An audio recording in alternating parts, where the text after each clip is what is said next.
Les articles du détecteur de rumeurs sont rédigés par des journalistes scientifiques de l'agence Science Presse.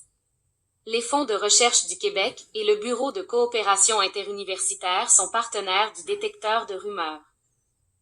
Auteur, Agence Science Presse Maxime Bilodeau. Les rayons ultraviolets peuvent-ils tuer le nouveau virus? Comme l'affirment des vendeurs de lampes à rayons UV, c'est une méthode de stérilisation belle et bien éprouvée. Le détecteur de rumeurs rappelle toutefois qu'une technologie efficace dans un contexte ne l'est pas nécessairement dans un autre, par exemple chez l'humain. L'origine de la rumeur, le soleil ou une technologie? Le 23 avril, Donald Trump affirmait que le nouveau coronavirus s'affaiblirait sous les rayons du soleil. Il y a une rumeur selon laquelle vous allez au soleil, et cela a un impact sur d'autres virus, laissez l'entendre. Il ne s'arrêtait toutefois pas là, semblant faire allusion à une technologie. Supposons que vous ameniez la lumière à l'intérieur du corps. Sa déclaration, balayée dans l'ombre par ses propos sur de possibles injections de désinfectants, s'appuie apparemment sur une étude menée par le National Biodefense Analysis and Countermeasure Center, un laboratoire géré par le ministère américain de la Sécurité intérieure. Cette étude n'ayant pas été rendue publique ni publiée dans une revue évaluée par les pairs, impossible d'en juger les conclusions. On sait toutefois qu'elle porte sur l'hypothèse selon laquelle le soleil estival pourrait réduire la transmission du virus, et non sur une technologie. Le rôle des rayons UV du soleil. L'effet des rayons du soleil vaut effectivement la peine d'être examiné.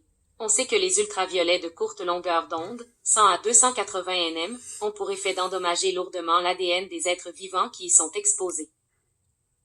De fait, le recours à des lampes qui émettent des ultraviolets UVC dans une longueur d'onde d'environ 250 à 260 nm est une méthode de stérilisation des surfaces mais non des êtres humains reconnue depuis plus d'un siècle et toujours utilisée, notamment en contexte hospitalier.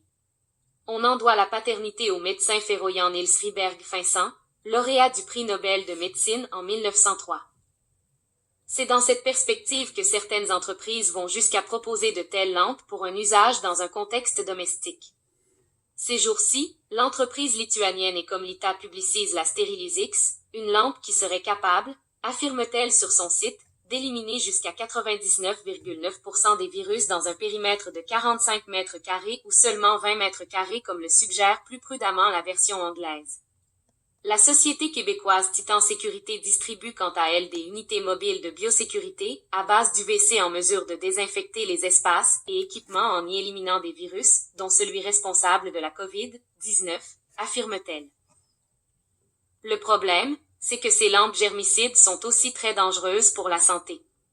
Une exposition de quelques secondes à des rayons UVC brûle sévèrement la peau et les yeux. C'est d'ailleurs ce qui a mené l'Organisation mondiale de la santé à préciser que ces lampes ne doivent pas être utilisées pour se stériliser les mains ou d'autres parties du corps.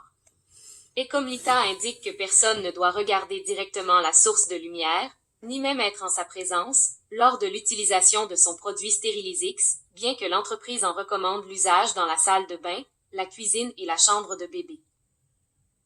De plus, à ce jour, aucune étude n'a porté spécifiquement sur l'effet des rayons UVC sur le nouveau coronavirus.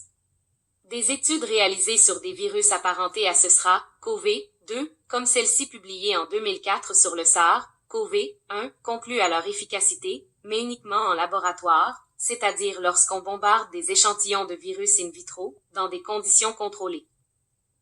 Récemment, des chercheurs de l'Université Columbia ont publié une étude faisant état de rayons UVC de longueur d'onde moindre, 207 à 222 nm, capables de mettre à mal les virus dans un espace public, sans nuire à la santé de ceux qui s'y trouvent.